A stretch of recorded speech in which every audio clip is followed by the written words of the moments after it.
Hello everyone, welcome to this video lecture about the capital budgeting. Now we will discuss the concept of capital budgeting.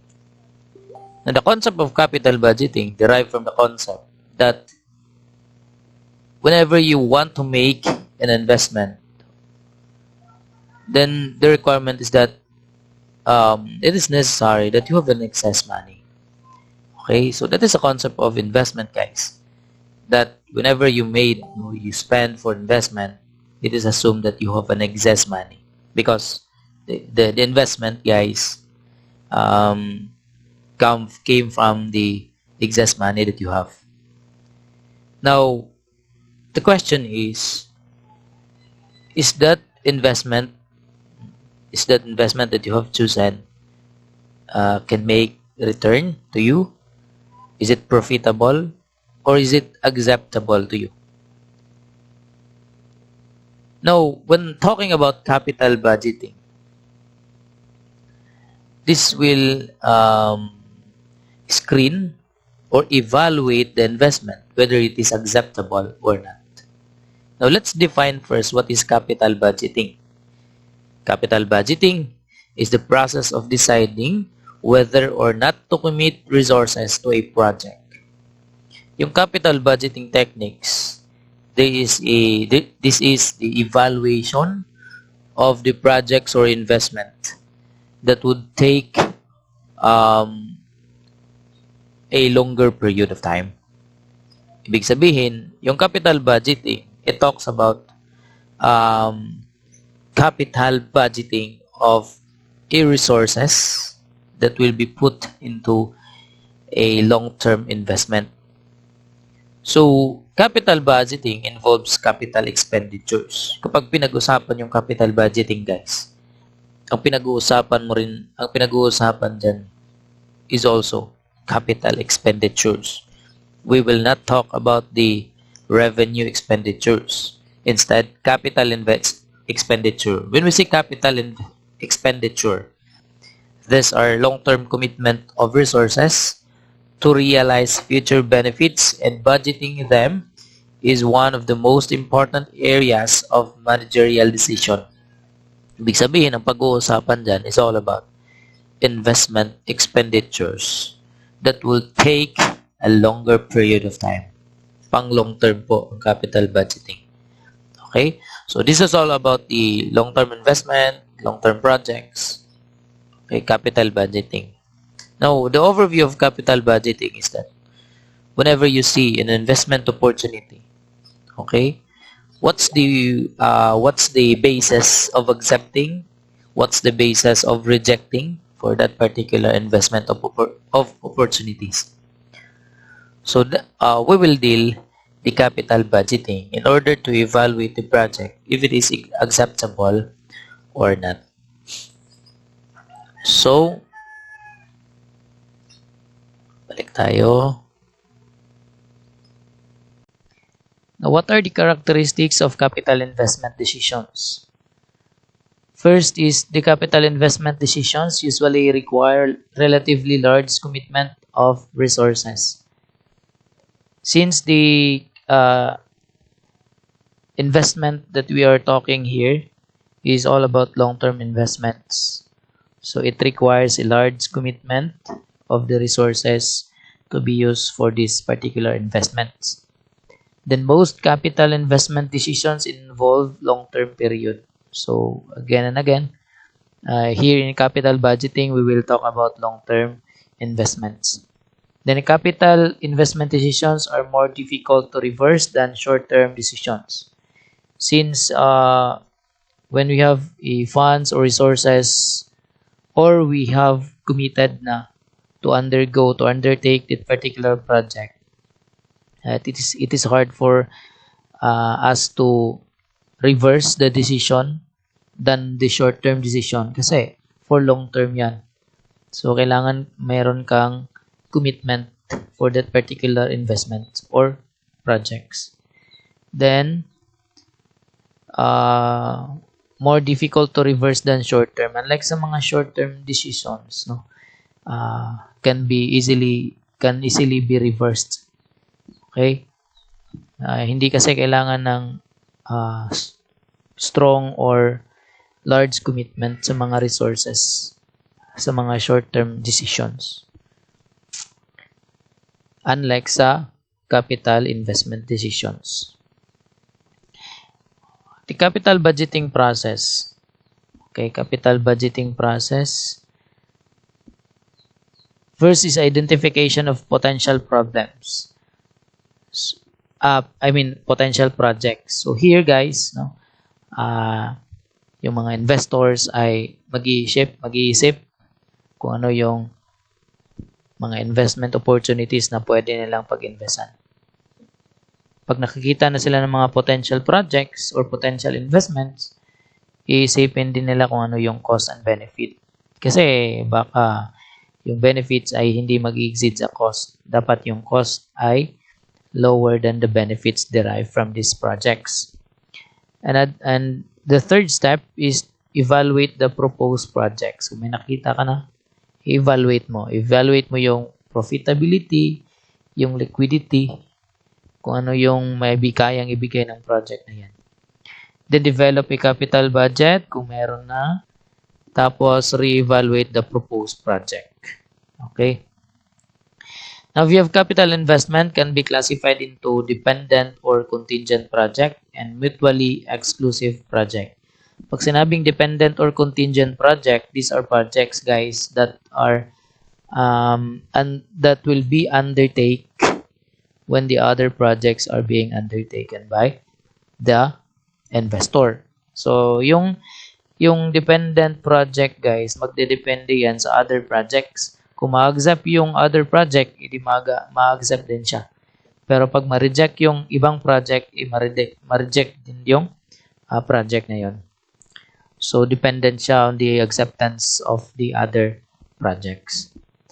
Then, mutually exclusive, these are project that is independent of another project. So, kumbaga guys, so mutually exclusive, wala siyang pakialam kung yung ibang project ay ma-reject. Sa mutually exclusive project, guys, only one, the acceptance of the one project will automatically reject the other project. So, pag may napili ka ng project, mawawala na yung ibang project. Hindi na yun mapipili. Now, types of capital investment project. We have replacement, improvement, or expansion. Sa replacement, whether to replace or itong decision na to, itong capital investment project na to, it is a capital investment decisions in which an old item is replaced by a new item. So, replace. No? Sa decision na yan, kasama sa decision na yan yung pagpipilian ng investor whether to replace the new or replace the old by a new one or continue using the existing old project or old item. Sa improvement naman, kailangan lang may improvement. So this is the capital investment decision in which an existing item is upgraded or updated. So more on improvement. Sa expansion naman, this is the capital investment decision that may involve the enlargement of existing facilities. Mag-expand ka. Mag-expand ba by new business or expansion of the building, expansion of new segment, exploration of new markets. Ayan. Expansion of the new markets. Yun. Expansion. Now, with the factors to be considered in evaluating the project, first is the net investment. The second one is the net returns. The third one is the cost of capital, and the other one is the economic. Okay? So, sa net investment, guys, net investment, this is the framework, guys, when considering investment opportunities, whether it is acceptable or not. Sasama talaga si net investment. Yung net investment, this is the initial investment or initial outlay, okay, of capital outlay. Yung computation ng net investment, madali lang. Okay? Kaya lang dapat maintindihan mo sa net investment. Si net investment daw is the net flow of cash, a commitment of cash, or the sacrifice of an inflow of cash for decision-making purposes, the basic computation of the net investment is cash outflows or costs less cash inflows or savings incidental to the acquisition of the investment project. So ito yung kumbaga framework, guys. Net investment is equal to initial cash outlay plus additional cash outlay related to the assets plus additional working capital less cash inflows arising from sale of an old asset being replaced, then avoidable cost, then equals net investment. Pwede din natin yung specific, guys. Ano ba yung initial cash outlay? Okay? Sa formula, initial cash outlay, ito po yung mga purchase price, acquisition costs, yun, initial cash outlay yun. Add mo lang si, okay, yung additional cash outlay related to the asset, pwede yung out of pocket cost. Okay, so additional cost or out of pocket cost.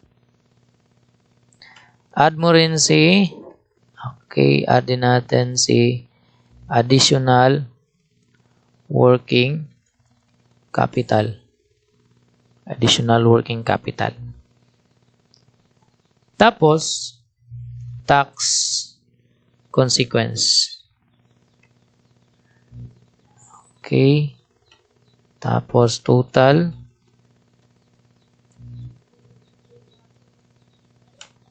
Then, less natin. Okay, less natin proceeds from sale of an old asset. Less din natin si trade-in value. Less din natin si avoidable cost.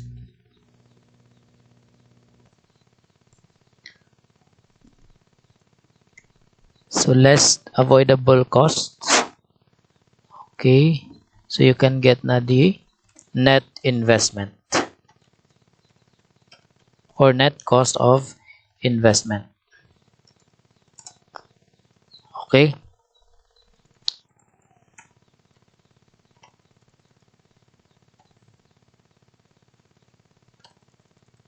Yan. Then total.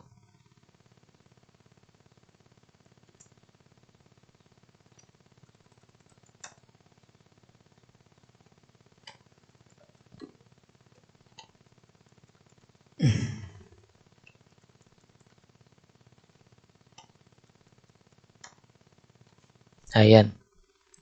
So that is the net cost of investment.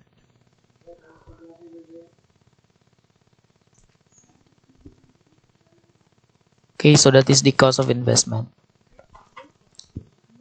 Sometimes, usually, yung mga item dyan is additional out-of-pocket cost, initial cash outlay, proceeds from sale of an old asset. Minsan, wala itong trade-in value. Pag binigay yung trade-in value, guys, pag may trade-in value, tapos merong residual value, i-compare mo sa trade-in value at saka residual value, whichever is higher, yun yung pipiliin mo. Okay? Residual value ng old at saka trade-in value ng old asset. Okay? Minsan wala yan.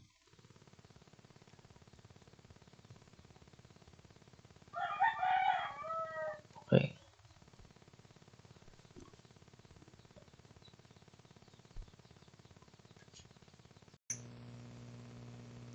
Okay, deduct also the avoidable costs. Then you can get the net cost of investment.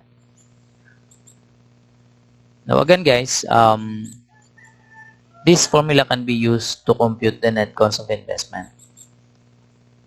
But as you can see, tax consequence and tax benefits are separately presented. Okay? Separately presented. Ano ba yung tax consequence? Yung tax consequence, again, this is this will arise if you have a tax payable.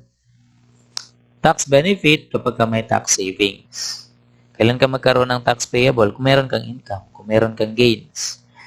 Kailan ka magkakaroon ng tax benefit? Kung meron kang losses, kung meron kang mga additional expenses. Ayun. So this is the formula on computing net investment. So kailangan mong i-memorize kung nanood ka sa video na to. Pwede mong i-screenshot. Okay, screenshot mo yan. Now, as you can see, nakaseparate si tax consequence and tax benefit. Pero pwede mo yung hindi i-separate. Paano po yan? Yung tax consequence, pwede natin tanggalin yan. Okay, tanggalin natin si tax consequence. Pero, okay, ang gawin natin, kung tinanggal natin si tax consequence, at saka tax saving, tax benefit, ang gawin natin ganito. Okay? Ayan. As you can see, nawala sila. Pero ang gawin mo, yung proceeds from sale of an old asset, guys, gawin mo yung net of tax. Okay? Net of tax. Yung avoidable cost naman, gawin mo rin yung net of tax. Okay?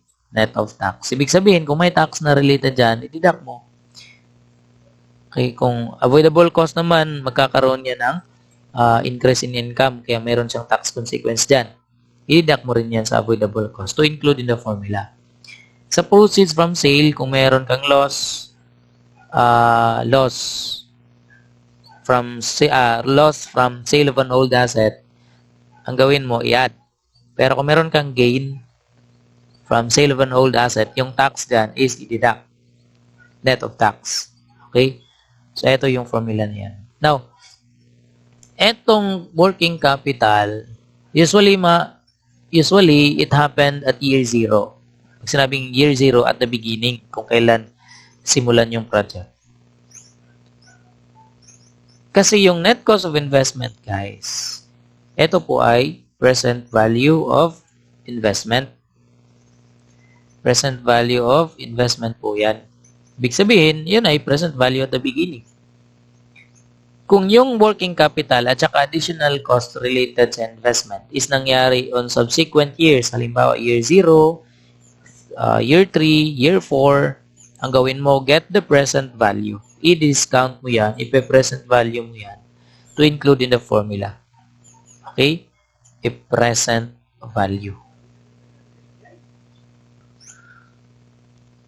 Okay, so you can screenshot also this formula, guys. This is alternative formula in order to lessen the burden of computing the net cost of investment or the present value of investment. Okay? So usually, investment happens at year 0. Pag nangyari yan, walang discounting kasi yun na yung present value. Yun lang yung exception. Kung yung working capital at saka additional cost ay na-incur or na-spend on subsequent year, okay, kung sa tingin ng investor ay ma-incur yan on subsequent years, so kailangan mong i-present value. Okay, i-present value po yan. Now, let's proceed. Okay. So, meron tayong differences on the cash outflows and cash inflows. Pag sinabing cash outflows, those are costs. Pag sinabing cash inflows, savings or income. Yung mga cash outflows dyan, yun yung initial cash outlay. Just like for example, kung nag-purchase price, yan.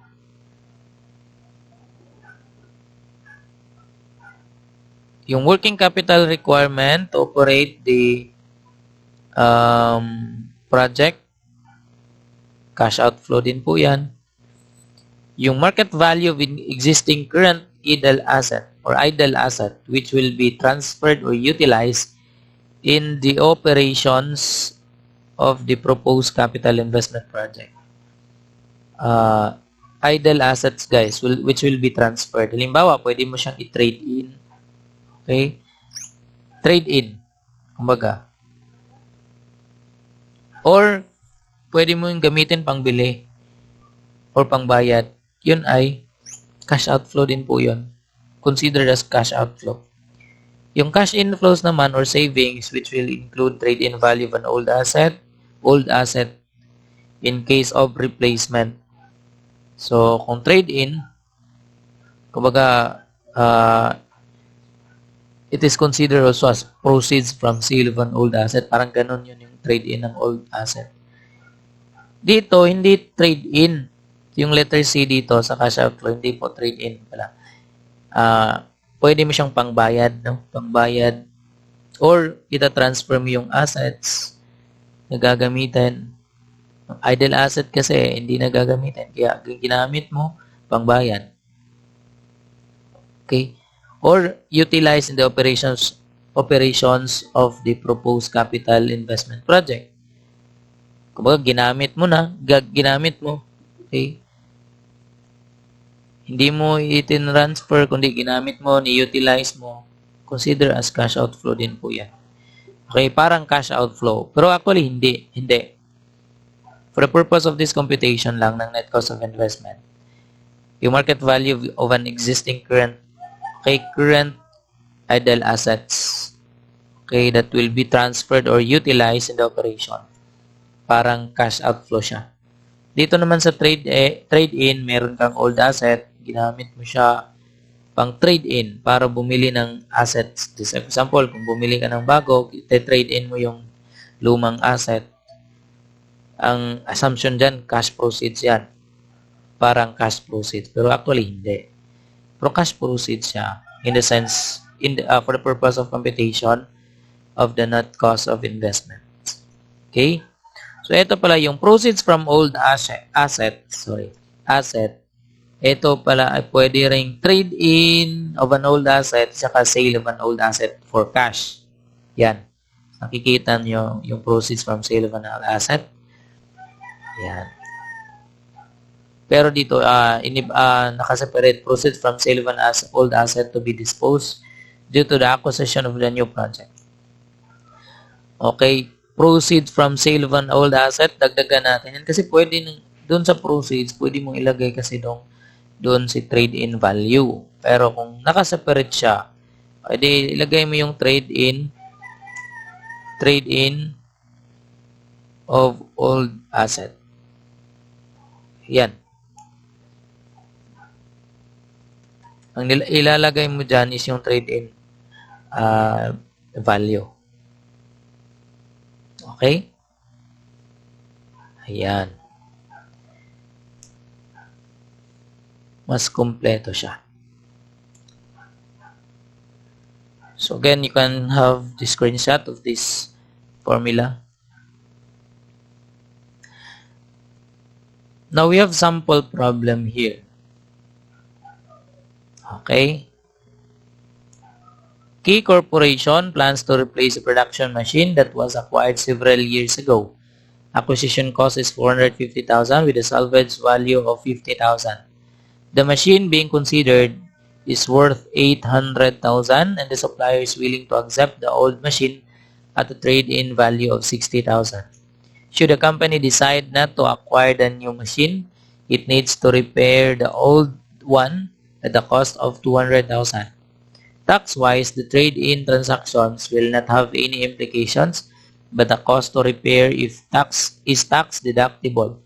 The effective corporate tax rate is 35% of the net income subject to tax. For the purpose of capital budgeting, the net investment in the new machine is, okay, so again, magkano yung initial cash outlay muna? Purchase price. Nasaan yung purchase price? Ayan. Kung bumili ka ng bagong machine. The machine being considered worth 800,000. Okay, 800,000. Meron bang additional cost? Saka additional working capital? Okay, tingnan natin. Wala. Wala siyang additional out-of-pocket cost or additional working capital. Okay. So, dun tayo sa baba. Trade-in of an old asset. Meron bang trade-in of an old asset? Okay, the machine is okay. Meron siyang trade-in value na 60,000. Yung trade-in value na 60,000, Okay, yan, 60,000. Iko-compare yan doon sa residual value. Kung yung residual value mas malaki sa trade-in value, yung residual value amount yung gagamitin mo dyan. Pero yung mas malaki sa trade-in value kasi sa residual value ng old asset, doon ka sa trade-in value. Okay, again, kung yung trade-in value ng old asset is mas maliit compare sa residual value, yung gagamitin mo na amount, residual value. Pero kung mas malaki si trade-in value, si trade-in value. Again, residual at saka trade-in value ng old. Okay, in-emphasize ko dyan, old. Kasi meron namang residual value sa new. Tapos, trade-in value, sabi niya, sa trade-in, wala daw tax effect. Kasi, sabi niya, will not have any implications, tax implications. Pero, sinabi niya, cost to repair is tax deductible. Meron bang cost to repair dyan? Meron. Magkano daw? 200,000. If hindi siya nagbili ng bagong machine, gagamitin pa rin yung old machine at saka magkakaroon siya ng repair cost na 200,000. Yung repair cost, ang tawag dyan, avoidable cost. Bakit? Kasi kung bumili siya ng bago, hindi na yan mai-incur. Avoidable. Can be avoided yan. Can be avoided. Okay. So, ang gawin natin, avoidable cost, net of tax. Okay, net of tax tayo. So, magkano yung tax rate? 35%. Kung net of tax yan, multiply natin ng 65% si 200,000. Kaya meron tayong 130,000. So, add natin si 60. Total, 190. So, 800,000 initial minus 190. Net investment is 610. Okay, 610. Again, wag mong kalimutan si working capital kung mayroon man. Kung nangyari yan on subsequent year, present value mo muna. Kung nangyari yan at year 0 na working capital, yun ay yung amount i-include mo. Pero dito sa problem natin, wala namang residual working capital. Okay, doon tayo sa returns. Yung recovery ng cost of investment is ang dahilan po ay ang return. Kasi ito yung magre-recover ng investment mo. Yung return, meron tayong tinatawag na accounting net income, net cash inflows. Okay? Yun yung mga return natin. Accounting income at saka net cash inflow. Or the annual cash inflows after tax. Annual net income ang tawag dyan, accounting income. Pag after tax na siya, okay, kung kunin natin sa after tax, annual net income after tax. Okay, kung kinuha natin si after tax, tapos in-add natin pabalik yung mga non-cash transactions or non-cash expenses. Just like, for example, depreciation, amortization, makukuha natin annual cash net inflows or net annual cash inflows after tax. Okay? So, accounting income, this refers to the net income after tax expected to be earned from the project being evaluated. So, the procedures used in the computation of accounting net income for a project are the same as those used in financial accounting where proper matching of cost and revenues is considered. So, accounting income lang. Accounting net income is the same lang. Kung ano yung usual natin kinumpute sa net income dun sa financial accounting. Basta't after tax lang. Pero sa net cash inflows, ito yung formula. Okay? Okay.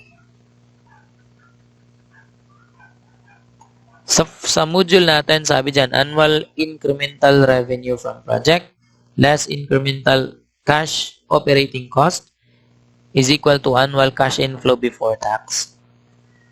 Less incremental depreciation is equal to net income before tax.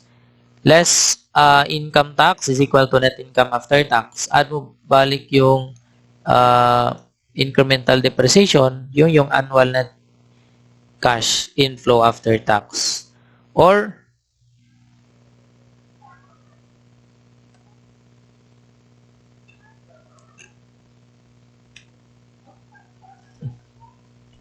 Yung annual incremental revenue, tawag dyan, annual income. Annual net income. Okay? Sorry, annual. Okay, annual incremental revenue. Okay, annual income.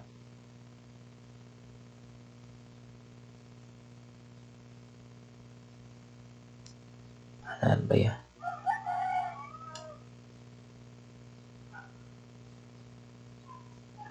Okay, so annual income, hindi pa yan net of tax ha, annual revenue pa yan. So annual revenue na lang. Annual revenue, okay, add na, deduct natin si operating expenses or operating costs. Yan. Nandyan na yung cost of goods sold kung meron man. Makukuha natin annual operating income or annual revenue minus ano ba to? Annual. Okay, annual revenue minus operating expenses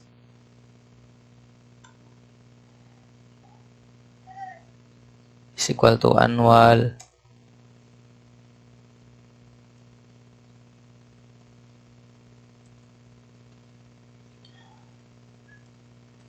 income before tax.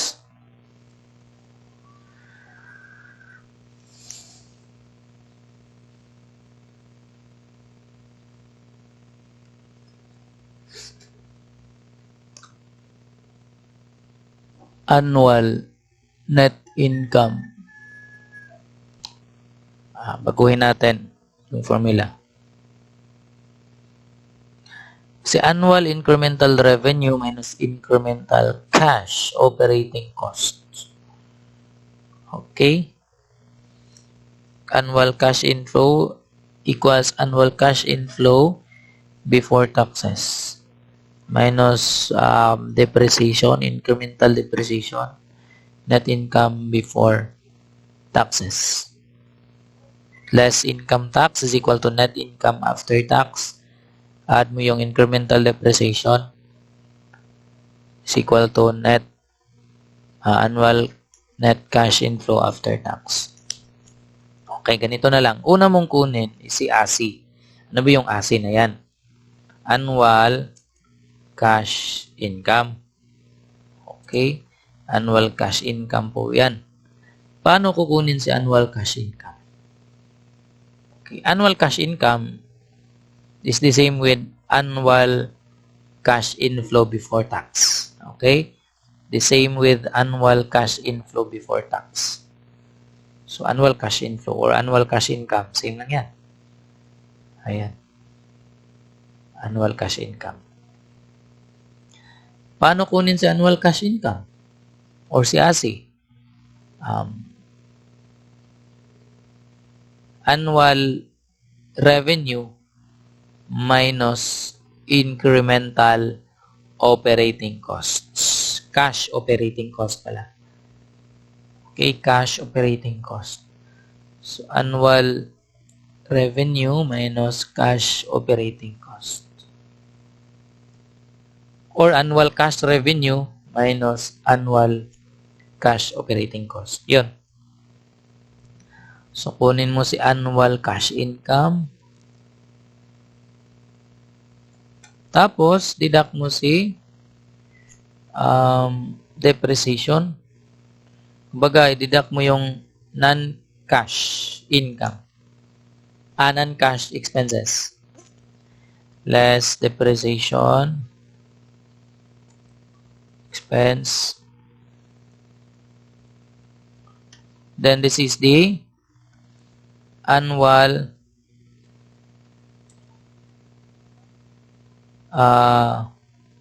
annual net income. Ito yung magre-reflect sa accounting. This is the accounting income. Annual net income. Pero before tax pa yan. Okay? Annual net income before tax. Annual net income before tax pa yan. Tapos, deduct mo si tax less tax income taxes. Yung tax magbe-base yan doon sa annual net income before tax. Okay? So, makukuha mo dyan is net income. Okay, this is ANI. Okay, sorry, this is ANI. Annual net income. So, ASI minus depreciation is equal to ANI. Less taxes is equal to ANYAT. Okay, ANYAT. Ano ba yung ANYAT na yan? Annual net income after tax. Okay. Annual net income after tax. So, yan. Tapos, add mo ulit si depreciation expense. Makukuha mo si ang makukuha mo dyan is si ASHAT. Ano ba yung ASHAT na yan? Annual cash income or cash inflow after tax. Ayan.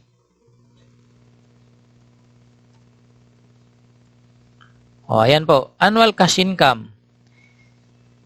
Again, yung annual cash income, sabi dyan, annual incremental or annual cash revenue minus incremental cash operating costs or annual cash operating cost is equal to annual cash income or annual cash inflows.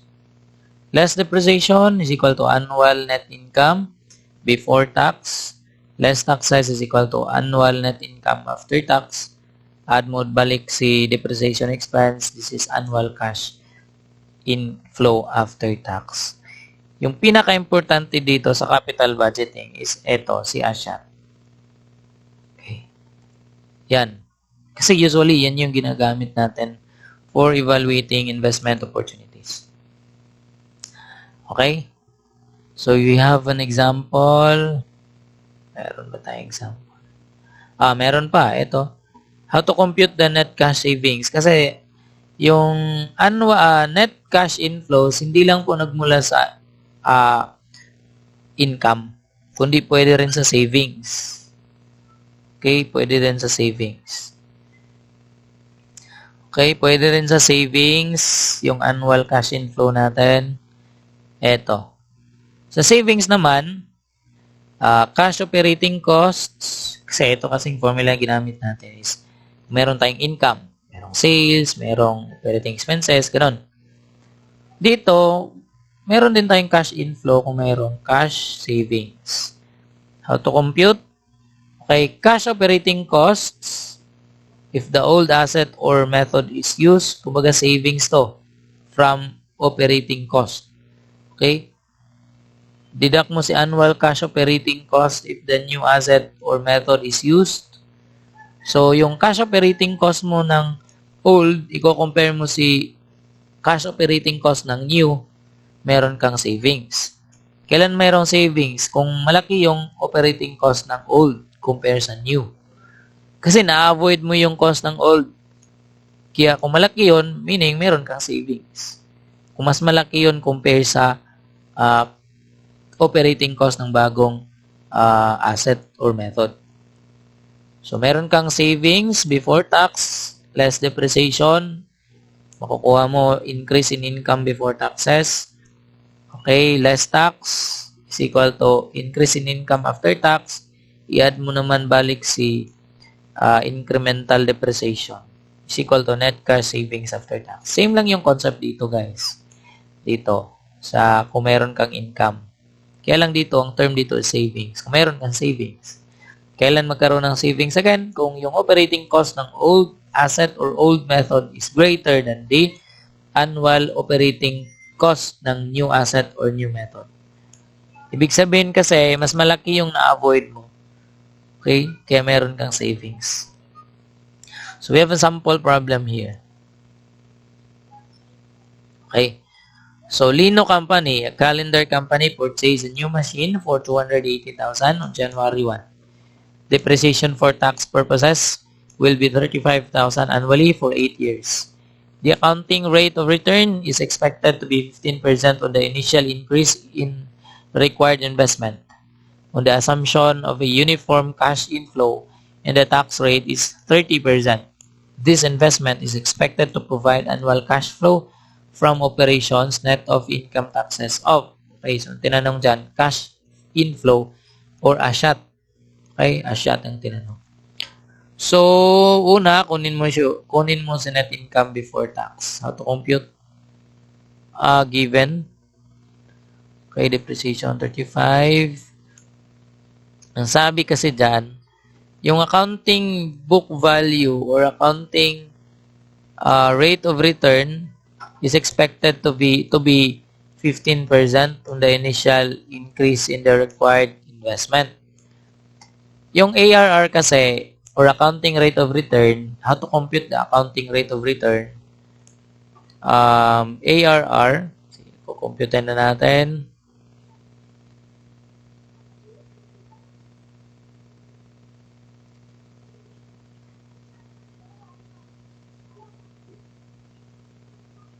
Okay.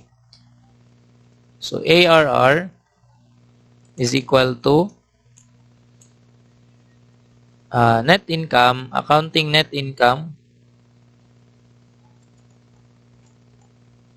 divided by the depende kasi simple or average. Depende kasi yan yung ARR. Okay. Yung ARR, depende yan. Average or simple. Pero sabi niya dyan, 15% on the initial increase in the required investment. So, divide na natin net investment. Simple. Okay, simple to. Simple ARR. Sabi niya, meron daw 15% na ARR. Accounting rate of return. Pero hindi natin alam kung ano yung net income. Kaya let X muna.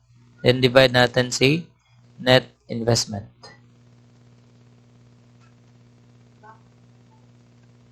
Okay?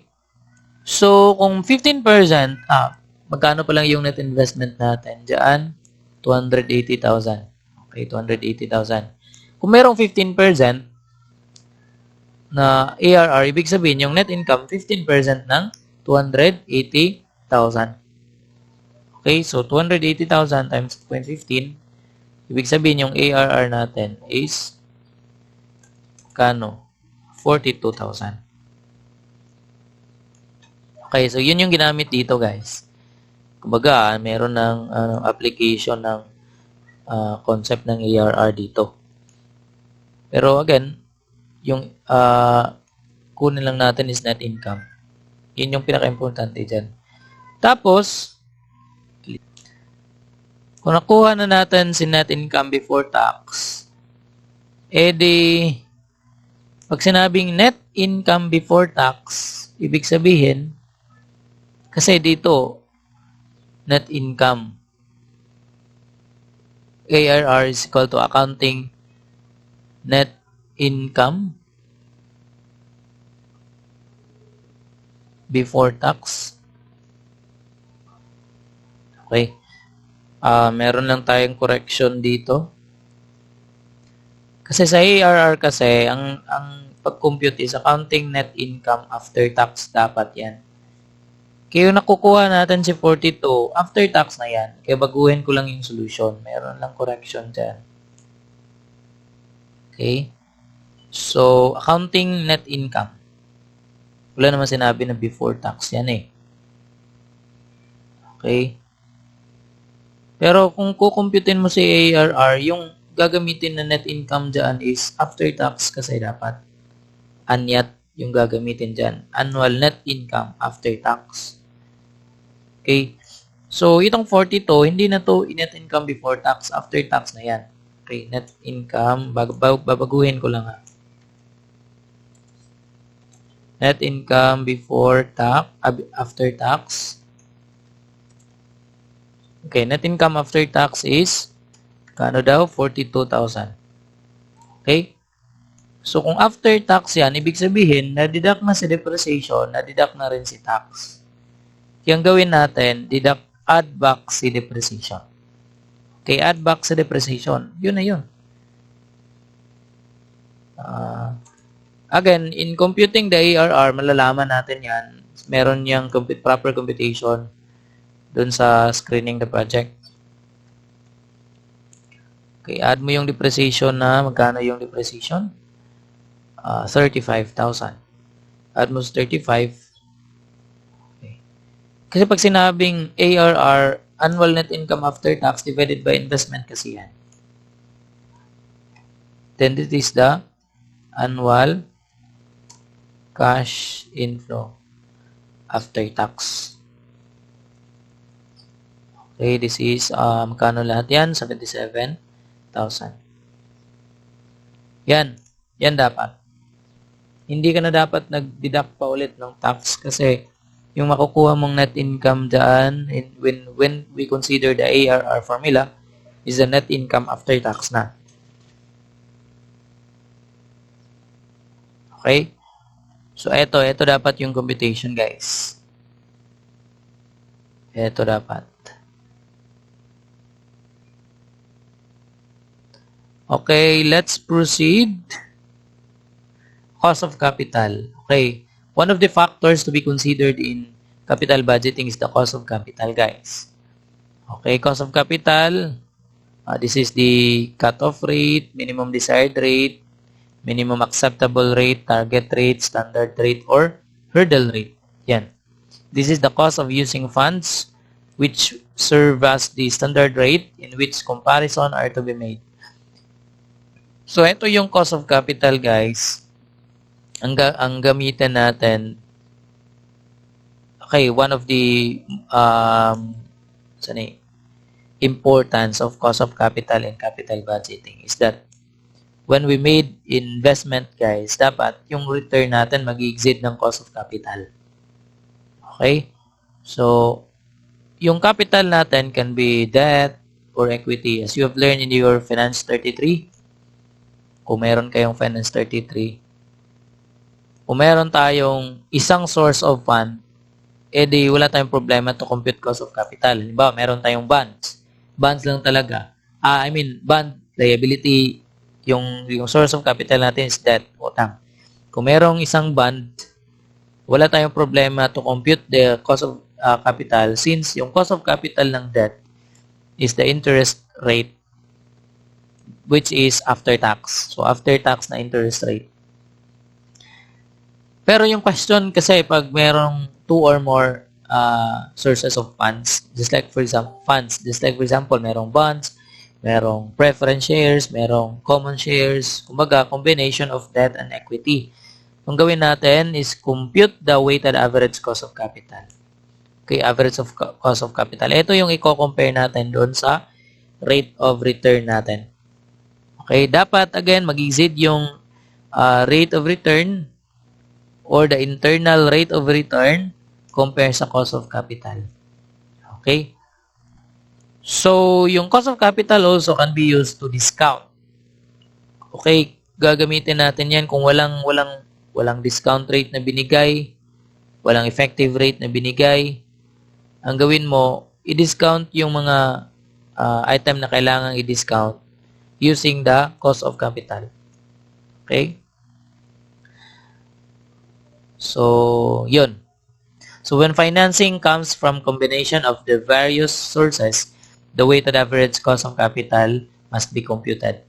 Okay, weight being percentage of component of each item in the firm's capital structure. Theoretically, the weighted average cost of capital would be computed at any point in time. Again, yung thorough discussion of the cost of capital will be in your Finance 33. Hindi naman yan pinag-usapan masyado dito sa capital budgeting. Okay. So, hindi ko na ituro kung paano computein yung weighted average cost of capital. Okay. Economic. Okay. One of the factors, guys, is the economic life of the project. So, life is the period of time during which asset can provide economic benefit or positive cash inflow. Pag sinabi kasi economic life, economic useful life, magkaiba po yan sa life ng asset. Just like example, yung equipment ay mag-last yan ng 10 years. Okay? Yung existence ng equipment, 10 years lang. Maaring magkaiba sa economic life doon sa life ng equipment. Just like for example, yung equipment na yon mag-i-exist yon until 10 years. Kaya lang, nag-generate yun ng return for 8 years only. Ibig sabihin, ang economic life niya or economic useful life is 8 years. Yung life niya, 10 years. Magkaiba po yan. So, yung economic life, pag sinabing economic life, these are the life or the period of the asset kung saan nakapag-generate pa siya ng mga returns. Okay? So, the concept of economic life is different from the so-called useful life. Yun. Yun yung sinabi ko kanina. So, useful life or the life of the asset is different from economic life. Kasi, yun. Kung nakapag-generate ka ng return, yun yung life, economic life. Kung nag-exist lang siya without return, useful life lang yun. Okay. Terminal value. Okay. Yung terminal value, guys, as far as the capital budgeting is concerned, yung terminal value or salvage value, guys, is part of the cash inflow po yan. Again, part of the cash inflow. So, terminal value or end of line recovery value, salvage value, refers to the net cash proceeds expected to be realized at the end of the project's life. This could be considered as cash inflow at the end of the project's life. For the purpose of evaluating capital investment project, in most cases, however, this amount is simply assumed to be zero because of difficulty of estimating the reasonable amount that could be realized in the future. The terminal value is computed as follows. So, ito po yan. Proceeds from sale of an asset minus previously computed working capital. Add previously committed working capital less dismantling cost, less of cost of removing or cost of removal. This is the terminal value. Okay, before I continue, guys, let me remind you the sources of cash inflows. Yung alam natin na sources ng cash inflows ay annual cash income after tax at saka yung sinabi ko na ano ba yun? Savings. Okay, savings. Cost savings. Yun yung na-discuss natin above na sources of cash inflows. Kaya meron pang dalawa, guys, na hindi natin alam. Yung additional working capital. Yung additional working capital, guys, part of the inflow yan. Magiging inflow yan. At saka yung residual value. Magiging inflow yan as far as the capital budgeting is concerned. Etong asset, kailan mare-recover natin yan? Lagyan natin dito. Recovery. Pag sinabing recovery, kailan natin makukuha? Kailan mangyari yung inflow na yan? Etong annual cash Income after tax, periodic po yan. Annual.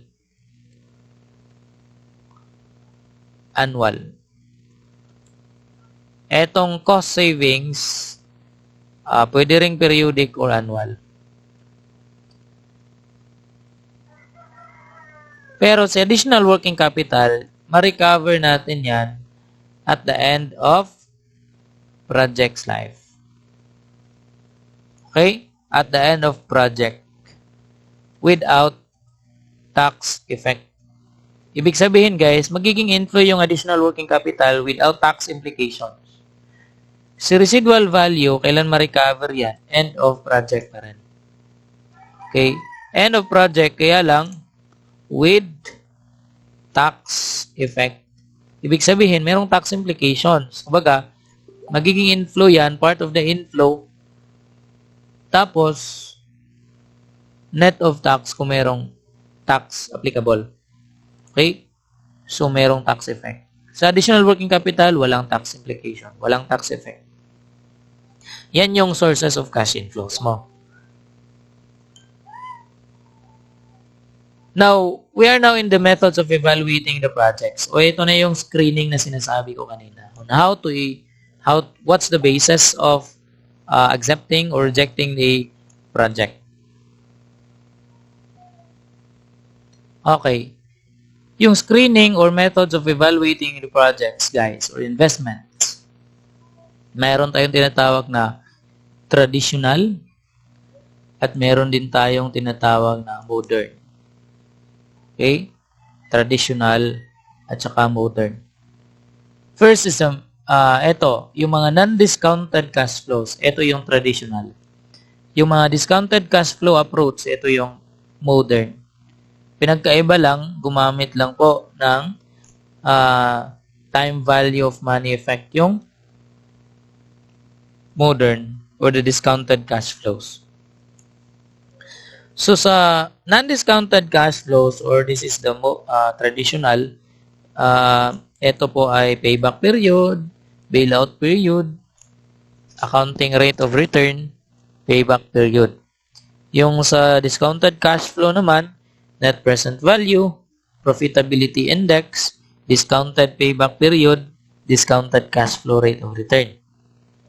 Under the discounted cash flow techniques or present value approach, cash outflows and cash inflows are discounted to the present value using an appropriate interest rate. Okay, simulan natin sa non-discounted. Payback period, guys. Pag sinabing payback period, this is the period kung saan marirecover mo na yung investment mo. So, it talks about number of years or number of days kung kailan ma-recover, ma-fully recovered yung investment mo through the returns. Okay? So, yung computation ng payback period is net cost of investment divided by annual net cash inflows. Annual net cash inflows after tax po yan. Okay? Again, after tax. So, sa payback period, makikita mo kung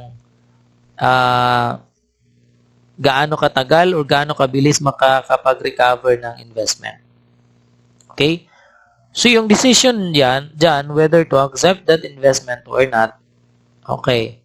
Kung yung payback period daw na na-compute mo through this formula is shorter than the required or maximum payback period, accept that project.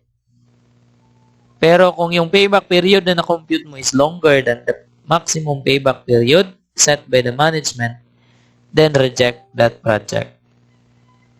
Okay? Reject. So again, the formula is the net cost of investment divided by annual cash inflows. Etong net cost of initial investment, yun yung ginamitan natin ng formula. Yung initial cash outlay, add additional cost, add additional working capital, less proceeds from sale of an old asset net of tax, less trade-in, less avoidable cost net of tax. Yan.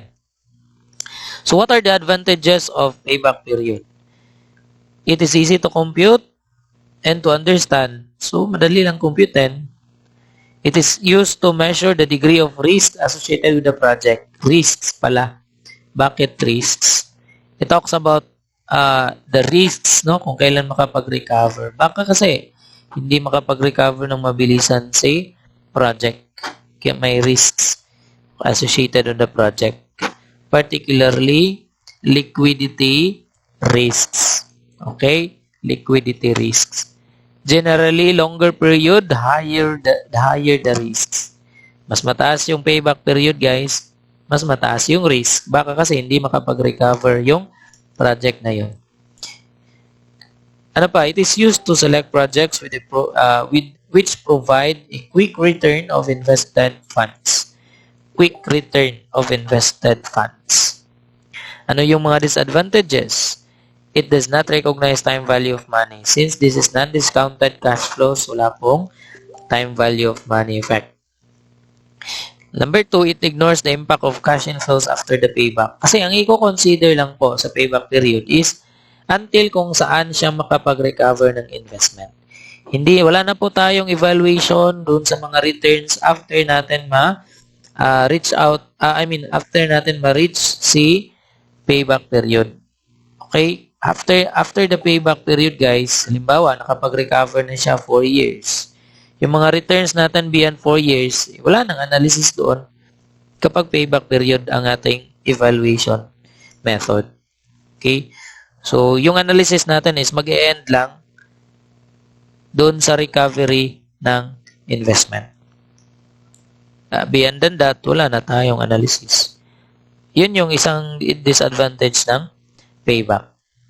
Ano pa ba? It does not distinguish between alternative having different economic lives. Kasi sa payback period, ang tinitingnan lang kung magkano or ilang period or ilang years ba makapag-recover. Hindi dito pinag-uusapan yung mga economic lives ng project. Okay? Sa economic life, hindi na po nakukonsider yan. Okay, hindi na po nakukonsider. Bakit? Kasi nag-e-end na doon sa kung kailan tayo nakapag-recover ng investment. And since the economic life is the life kung kailan nakapag-generate ng return. So, it could be na beyond the payback period, meron pang return. So, wala na pong analysis doon. Yan yung disadvantage ng payback period. So, hindi na niya na-emphasize yung economic lives ng bawat investment. Ano pa ba? Conventional payback computation fails to consider the salvage value.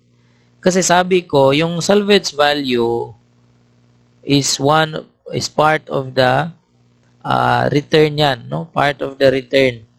Considered as return. Pero sa payback period, ito yung take note nyo. Okay. Sa payback period, okay. Ang return lang po natin dyan is asyat lang po. Okay? Asyat. Cash-wise kasi ang payback period. Cash-wise. Cash. Hindi po sinama si working capital. Okay? So, exclude natin the recovery of working capital and the residual value. Okay? So, ibig sabihin, yung return lang dyan is solely asyat. Okay? Kaya sabi dyan, fails to consider salvage value. Okay? Yun yung iti-take note nyo ha. Baka kasi binigyan kayo ng working capital, salvage value, tapos in-include nyo sa cash inflows. Hindi. Cash-wise, asyat lang talaga. Number 5, it does not measure profitability. Kasi ang measure dito sa payback period is the liquidity. Okay? Liquidity. Kaya meron siyang, kung napapansin nyo, the higher the payback period, the higher the liquidity risks. The shorter the liquidity risks. Kaya liquidity ang pinag-uusapan, hindi profitability. Liquidity. Pag sinabing liquidity, ito yung concept ng recovery ng capital, recovery ng investment. Ayan. So, we have an example here.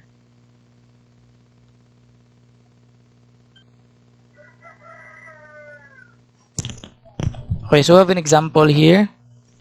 If an asset cost of 35,000 and expected to have 5,000 salvage value at the end of 10 years or 10-year life and generates annual net cash inflow of 5,000 each year, the cash payback period is, okay? So, yung investment natin, 35,000. Okay?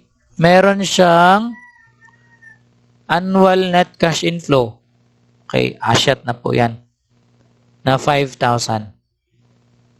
So, 35,000 na net investment, divide natin ng 5,000 annual cash inflow. So, ibig sabihin yung payback period natin 7 years. Sa 7 years, makapag-recover na tayo. Ibig sabihin, lahat ng mga yung accumulated net cash inflows after tax mag-equal na sa 35,000 na net cost of investment. Okay? So, again, cash-wise, only the asset considered as return here in the payback period. Napunta naman tayo sa payback bailout or bailout period. Sa bailout period, ang pinagkaiba sa payback is that yung bailout, okay, at ang bailout kasi, yung salvage value or residual value, i-consider niya as return. Okay? So, in normal payback computation, the salvage value is usually ignored. Pero sa bailout period, payback bailout, yung salvage value is considered as return. So, meron tayong example here. Okay. So, investment of 200,000 is expected to produce annual net cash returns of 75,000 for 5 years. It is estimated, its estimated salvage value is 120,000 during the first year. And this is expected to decrease by 20,000 annually. What is bailout period? Okay. Since the bailout consider the residual value as return, ang ginawa dyan is yung residual value will diminish. Ibig sabihin, magdi-decrease yan gradually every year. Okay? Kumbaga guys, at the end of its economic life, yung salvage value magiging zero yan. Kumbaga, parang nag-amortize or nagdi-decrease yan every year. Sabi dyan, yung 120,000 magiging 150 na lang yan pagdating ng second year. Okay? Pagdating ng third year, magdi-decrease naman ng 120, magdi-decrease ng 20, magiging 100. Magdi-decrease naman ng 20, magiging 80. Hanggang sa, on the year 5, 40 na lang po siya. Kasi nagdi-decrease by 20 every year. So, ito yung gawin mo, guys. Kunin mo si accumulated, okay, accumulated cash inflows every year. Gawa ka ng dalawang column, guys.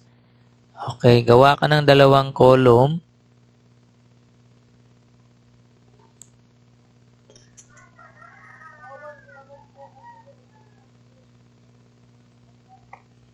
Gawa ka ng dalawang column for this, tatlo pala. Cumulative annual cash return, salvage value, at saka cumulative return. Okay? So, dito.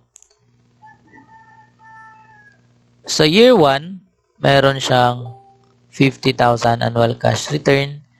50,000 kasi annual ito eh.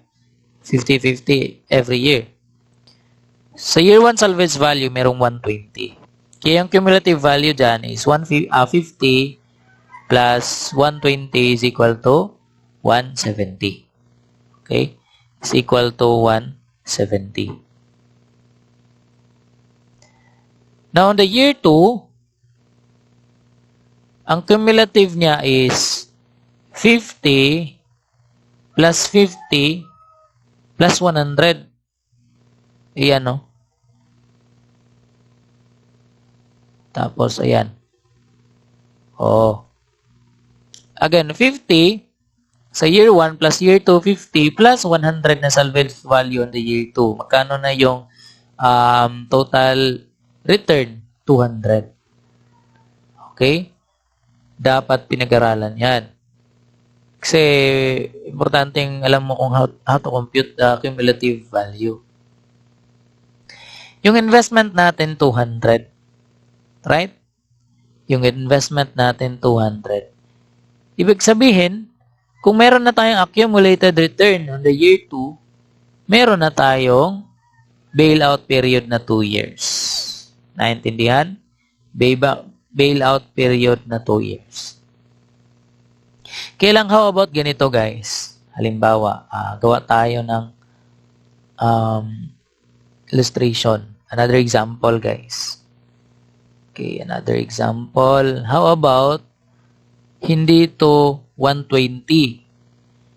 Okay, halimbawa hindi 120 yung salvage value.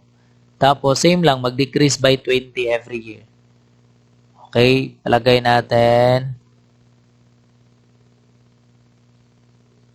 Okay, palagay natin 100. Okay, palagay natin 100. Ito hindi yan 120 kundi 100. Okay, 100. Nako, ang hirap. Gawa na lang ako ng column dito guys.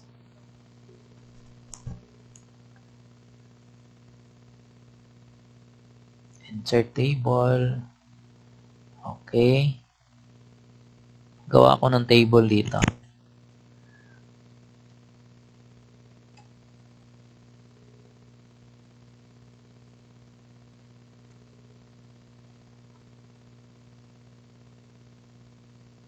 Okay. So, dito sa table na to, pa-extend ko lang muna konti. Gumawa ako ng 4 na column, guys. Pero again, sa inyo, gawa na lang kayo ng 3 column. Column ng annual return, column ng salvage value every year, at saka column ng cumulative balance. Okay, cumulative balance. So, ito yon. So, lagay ko dyan yung annual return or annual asset. Okay, asset yung lagay ko dyan. Tapos, dito naman yung salvage value. Dyan yung computation. Lagay ko yung computation. Para makita nyo kung paano kukumputin. Tapos, dito si balance. Cumulative balance. Okay, medyo palakyan natin ng konti sa computation column. Ayan.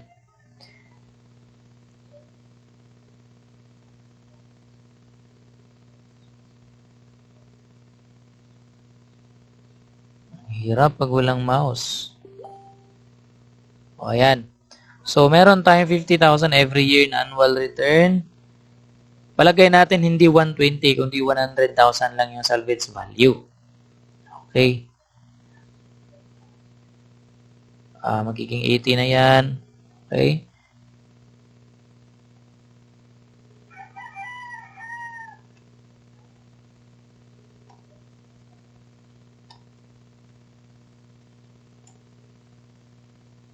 $60. Magiging 40. Magiging 20 na po. Okay. Okay. So, to compute the cumulative balance for the first year, sa year 1. Okay, year 1 to. Lagyan natin ng year. Yan. Para mas maintindihan ng mga nanonood. Ayan. So, halimbawa guys, kung compute natin si cumulative balance of the first year, ang gawin natin, yung annual return ng year 1 na 50, add natin si 100. In total, meron tayong 150,000. Tama? On the year 2, okay, ganito. Sa year 2 guys, 50,000 na annual return ng year 1 plus 50,000 na annual return ng year 2 plus residual value balance ng year 2 which is 80,000. Yung cumulative balance dyan is 180,000. Tama? 180,000. Sa year 3, okay, sorry, year 3 pala to. Ito ay year 4, ito ay year 5. Sa year 3 naman, 50,000 na return ng year 1, 50,000 ng year 2, 50,000 sa year 3, plus residual value na 60,000 sa year 3. In total, meron siyang 150, 210,000. Tama? As you can see guys, our investment cost is only 200,000 only. Pero nakapag sa computation natin, sa year 3, lumagpas na tayo, meron na tayong 210. Pero sa year 2, kulangan pa tayo, meron lang tayong 180. Ibig sabihin guys, yung period of recovery natin sa bailout, yung bailout period is between 180 and 210 or between year 2 and year 3. Sumobra ng konti sa year 2, kulang sa year 3. Okay, kulangan. Kaya lang guys, pag ganitong sitwasyon na, as you can see guys, lumagpas tayo konti ng year 2 pero hindi umabot ng year 3. Kaya ang gawin natin, di ba gumamit tayo ng residual value sa year 2? Tama ba ako? Tama. Kaya ang gawin mo, to compute the cumulative balance. Kaya again, to compute the cumulative balance on the year 2, hindi mo na magagamit si 80,000. Bakit? Kasi lumagpas ka na.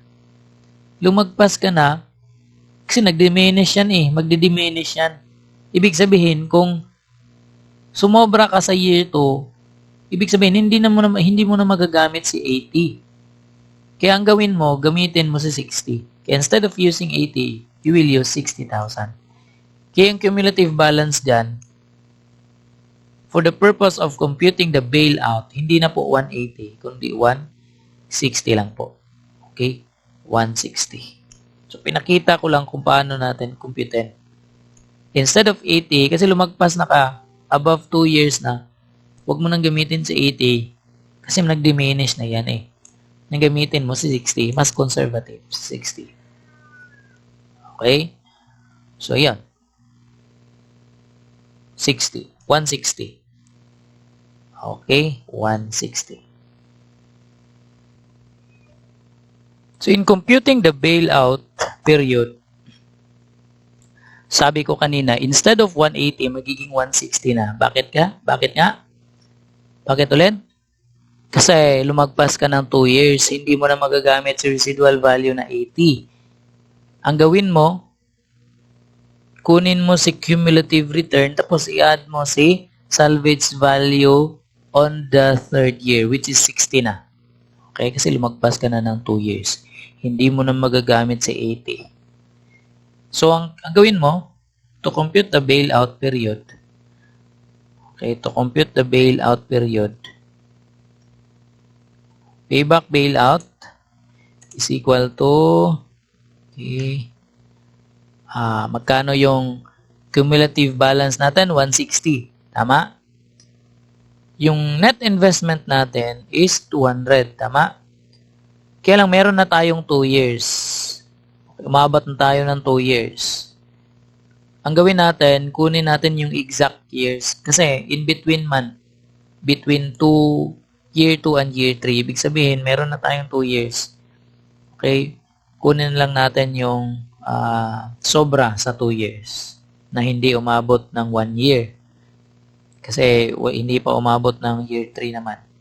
So, 2 years and 2 years and okay, we compute kung magkano yung sobra sa 2 years. So, meron na tayong 2 years, guys. Dagdag na lang natin yung kulang. How to compute the kulang, guys? Ang gawin mo, yung net investment na 200, kasi yun yung kailangan natin na amount of cumulative balance para ma-recover yung 200. Yung investment. Kaya yung 200, deduct natin si 160,000 kung saan ito yung true cumulative balance at the end of the year 2. Okay? After adjusting, kasi from 80 nagiging 60 na residual value na ginamit. So, divide natin ng 160 para makuha natin yung kulang na portion sa return. Okay? So, ibig sabihin, kulangan ng 40 yan. Tapos, i-divide mo yan doon sa next annual cash return, which is sa year 3, meron tayong next annual cash return na 50. 50 lang. Asyat lang. Okay? So, ayan. Makukuha na natin. So, meron na tayong 2 years plus, magkano ba yan? Yung difference is 40,000. Tapos, divide natin ng 50,000. Okay, meron na tayong 2 years plus, magkano yan? 40 divide 50, that is 80%. Okay, so 0.8. Okay, 0.8. So, meron tayong 2.8 years. Ayan. Eto, this is the proper computation of the payback bailout. Ito kasi sa first example is nagkataon na exact lang talaga yung 200 doon sa 200 din na investment natin. Cumulative balance on the year 2. Okay? Pero how about kung hindi exact katulad nito? So, binigay lang natin yung situation kung hindi ma-exact. Kasi dito, in between year 2 and year 3. Okay? So, again, take note, huwag kayong magkamali. Kapag lumagpas na, halimbawa dito, instead of 80 sa year 2, yung gagamitin natin to compute the cumulative balance is no longer the 80 since sumobra na. Conservative tayo. Jump na doon sa next residual value for the next period, which is 60. Okay? So, ito yung nilagay natin na 60 dyan. So, magiging 160 na siya. Okay? So, ito, wala na to. So, nandyan lang eh. Sumobra lang ng 2 years. Ang gawin mo, kunin mo yung kulang para ma-fully recovered. So, kung meron siyang 160, tapos merong 200,000 na investment, ibig sabihin meron pang kulang na 40,000. Divide mo yan sa next annual cash inflow na 50, tapos, i-add mo yung 2 years. So, ito na yun, 2.8 years. Okay? So, that's all for the payback bailout.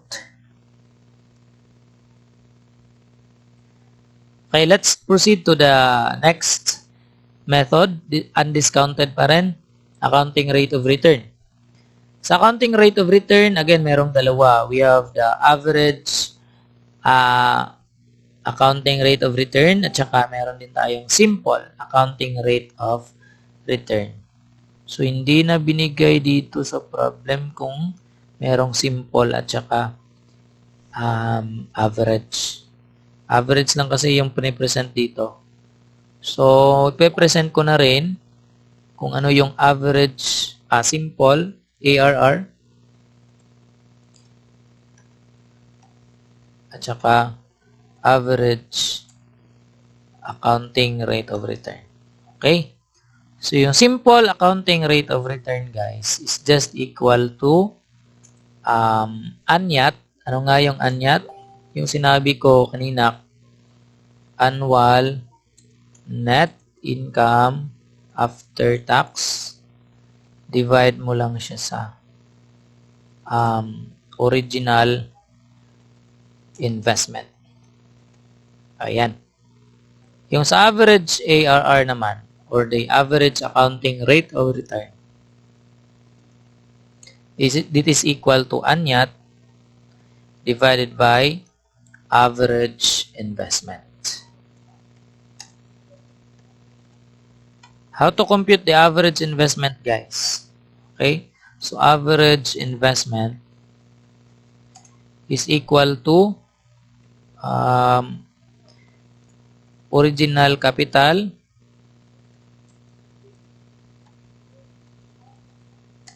plus residual value or salvage value, then divide it by 2. Okay?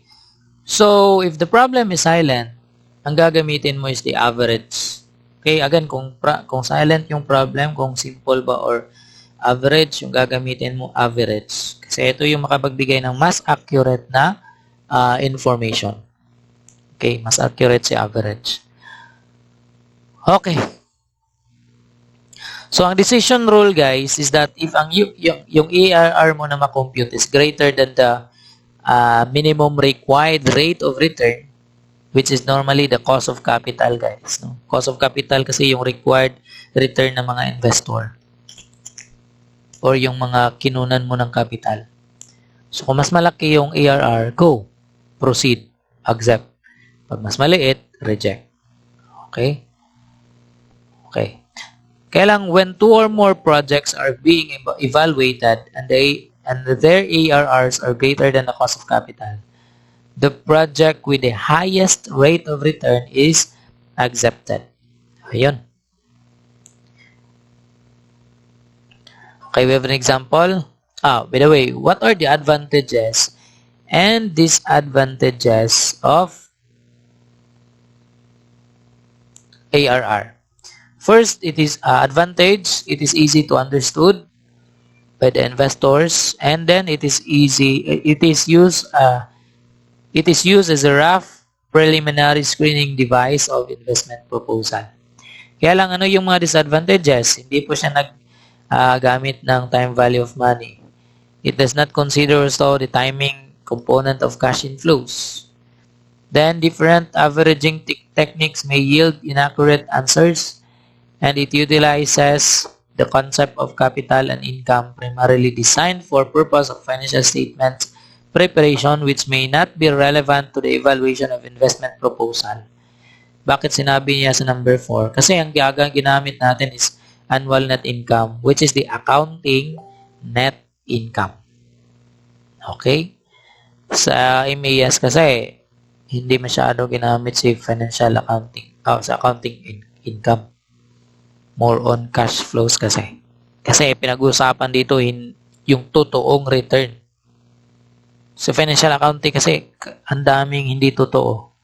Bakit? Kasi ang daming hindi totoong expenses, ang daming hindi totoong income yung na-include dun sa income. Just like for example, accrued income, depreciation expense, amortization. Yun. Mga hindi totoo. Pero dito sa management accounting, totoo lahat. Okay, for decision-making purposes. Okay, we have an example. A price of labor-saving equipment that Marubeni Electronics company could use to reduce costs in one of its plants in Angeles City has just come onto the market. Relevant data relating to the equipment follow. Meron tayong purchase cost of equipment, 432,000. Annual cost savings that will be provided by the equipment, 90,000. Life of the equipment, 12 years. What is the simple rate of return to be provided by the equipment? Okay? Simple. Yung tinanong lang dito, simple. Kaya ano yung formula? Anyat divided by original investment. Okay? So, annual net income, magkano yon? Annual savings na 90, deduct mo lang si depreciation. Magkano yung depreciation? 432,000 divided by useful life na 12 years. Kaya meron siyang 36,000. Deduct mo lang sa 90 na annual cost savings, makukuha mo na si annual net income. Wala namang tax, kaya yan na yung annual net income after tax. As you can see, ang kinuha natin, annual accounting income, hindi po cash. Okay? Income, which is not cash. So, meron tayong 54,000 annual net income. Divide lang natin sa original investment na 432,000. Meron tayong 12.5%. Okay? So, 54,000 divided by 42, 12.5%. Kaya lang, pag sinabi, pag tinanong ka magkano yung average accounting rate of return given that information. Okay? So, kung kunin mo yung average accounting rate of return dyan, meron tayong anyat na 54, tama? Divide lang natin sa average investment. Magkano yung average investment natin? Yung average investment natin is 432,000 original plus the residual value, 0 kasi yung residual value dito. Divide natin by 2. Okay. So, magiging 54,000 divided by 432,000 divided by 2, that is 216,000. So, 54,000 divided by 216,000 is equal to 25%. Etong 25%, ito ay average accounting rate of return. Yung 12.5%, yan po ay simple rate of return. Okay? So, yun po.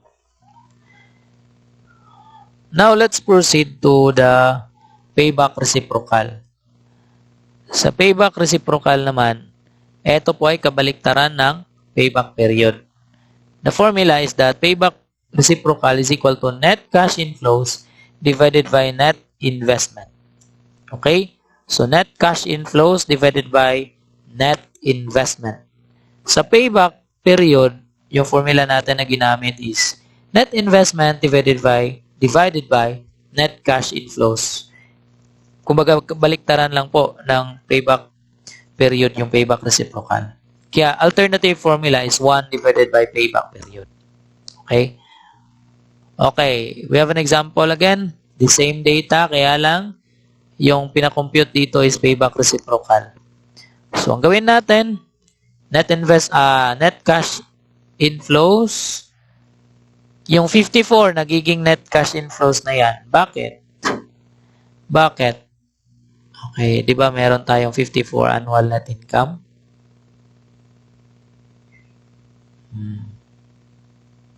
Ayan. 54 annual net income. Mali to. Hindi yan 54 dapat. Okay, paki-correct. Hindi po to 54. Dapat ito na po ay 90. Okay, bakit siya 90?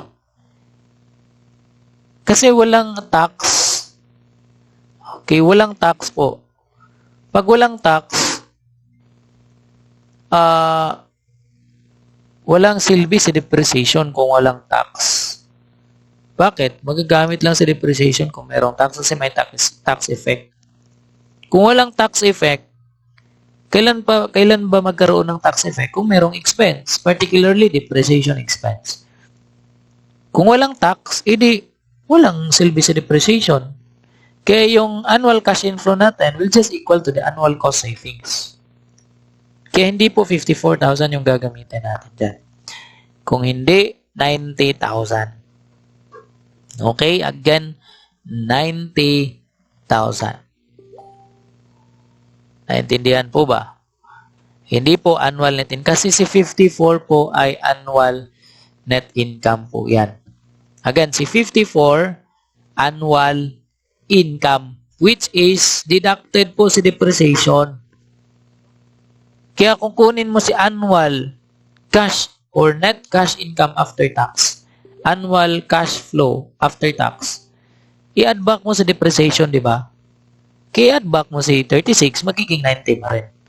Kaya hindi po gagamitin si 54, 90 po. Okay, paki-correct lang po, 90.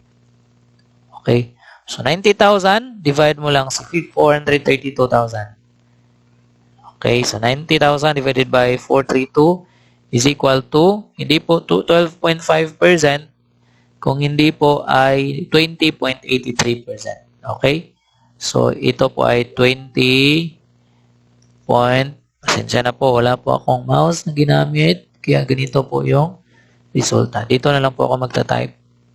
So, yung payback reciprocal is equal to 90,000 divided by 432,000. So, yung answer po dyan ay okay, 20.83%. Yan po yung tamang answer. Okay, 20.83. So again, yung payback, reciprocal, as you can see the formula naman dito sa taas. Net cash inflow yung in-emphasize dyan. Kaya hindi po gamitin natin si 54. Si 90 po. So, 20.83% dapat. Okay? So, again, yung depreciation na yan, importante lang yan dahil may tax effect yan. Kung walang tax na given, hindi walang silbi sa depreciation. Bayaan mo sa depreciation na yan. So, yun po ay payback reciprocal. O, kukumputin mo si payback period dyan. Payback period. Magkano si payback period? 432, divide mo ng 90. Magkano yan? 432,000 divided by 90,000, 4.8 years. Diba? Kaya si PR, payback reciprocal ay 1 divided by 4.8 years. Okay, 1 divided by 4.8 years is equal to, magkano yan? 1 divided by 4.8. Same. 20.83%. As you can see, kita nyo, di ba? Hindi po to, hindi natin i-percentage, i-decimal lang po natin. 0.2083. Ayan. Ito naman, 0.2083. Ayan. So, yung analysis dyan is, kung meron kang malaking payback reciprocal, ibig sabihin, malaki po si net investment. Okay? Net investment.